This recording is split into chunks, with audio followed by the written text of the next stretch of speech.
បាទសួស្តីបងប្អូនទាំងអស់គ្នាតោះអញ្ចឹងយើងបន្តការងារយើងបន្តទៀតអញ្ចឹងជំហានបន្ទាប់គឺយើងត្រូវគូសបន្ទប់បាទអញ្ចឹងដើម្បីគូសបន្ទប់បានគឺយើងទៅជ្រើសរើសយកពាក្យថា story and building construction បន្តមកទៀតគឺយើងជ្រើសរើសពាក្យថា draw new room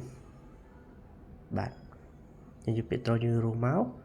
ហើយទៅមកគឺយើងត្រូវចាក់បន្ទប់បាទយើងចាក់បន្ទប់ office មុនចាក់នេះគឺយើងចាក់យកសាច់ខាងក្នុងណា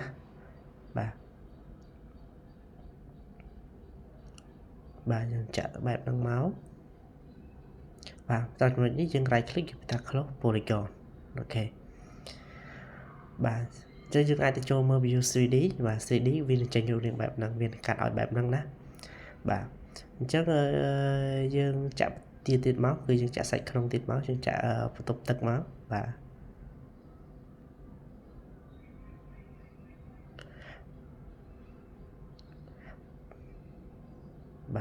អានេះយើងអត់ស្មើទេអានេះយើងទាញវាតិចមកទាញវាស្មើតិចមកបាទ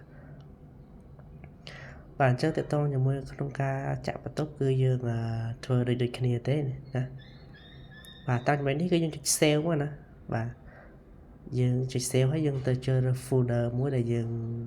សម្រាប់ទុក save មកបាទអូខេ save វាមក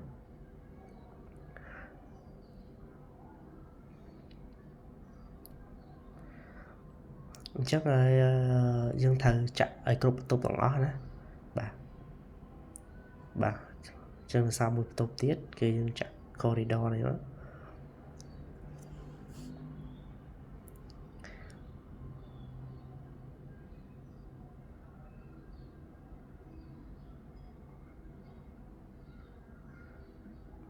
បាទ right click close polygon បា